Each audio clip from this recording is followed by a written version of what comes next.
Hello, I'm Julie Whitney Scott, and I am honored to be the director of the regional premiere of Intimate Apparel by Lynn Nottage that is being presented by the gallery players of the Jewish Community Center here in Bexley, Ohio, Columbus.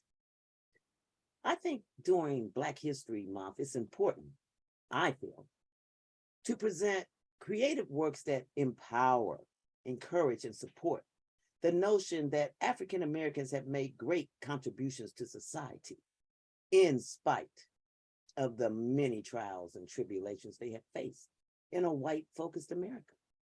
The theater has been a source of entertainment that also presents social issues for the audience to think about in relationship to their own lives and community.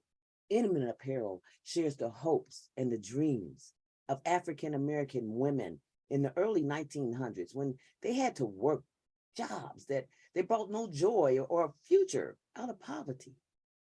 It shares the tenacity of the lead, Esther, to have her own business and love at the same time, which is and has been and still is the goal of many Black and brown people and all people.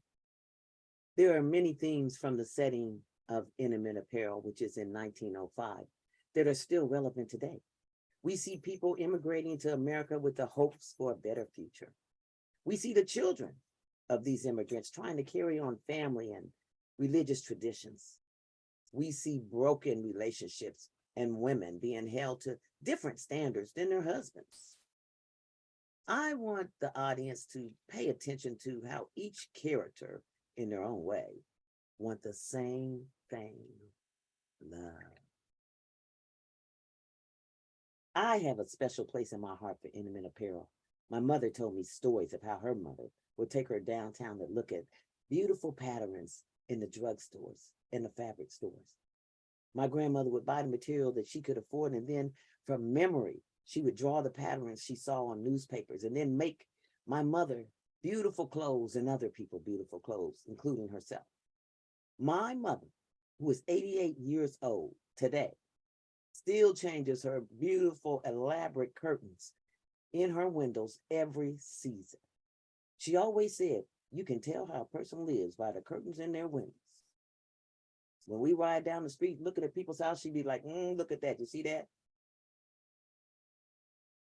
The quilt that is used in this play is my personal quilt that my mother gave me.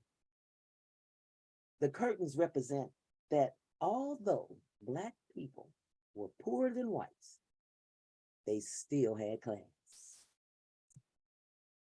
When I first read Intimate Apparel, I told Michael Solomon that it sounds like music on the page to me. As I researched it, I learned that I wasn't the only one that felt that way.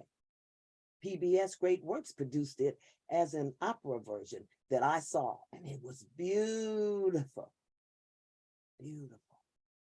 Just as I imagined the words were on the page. But the difference between the opera and the stage version is that the audience gets to feel and hear, as I did, the music and the dialogue and the words without the actual singing. I believe that gallery players producing Intimate Apparel meets its goals of being a place for marginalized communities to create theater. As an African-American woman, I have personally felt that Solomon has allowed me to actually use my creative talents without pushing his own personal beliefs on me, because Michael is an artist himself.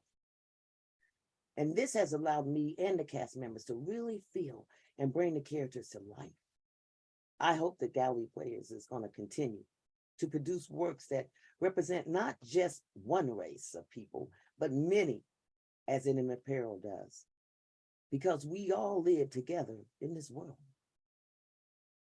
As a producer, myself, I understand the importance of actively seeking out creative works that allows for diversity, equity, and inclusion in the casting of actors and all of the artists that are involved in the production process. I write that way. I'm honored to have been asked to direct Intimate Apparel. And I hope this isn't my last time with Gallery Players, as I really feel and felt respected as a director during this production. Thank you, Gallery Players, for this opportunity. Thank you, cast members and production team and crew, for the beautiful work that you've done to help bring this to life. And thank you, audience, those of you, because I know you're going to come out and support Intimate Apparel. Thank you.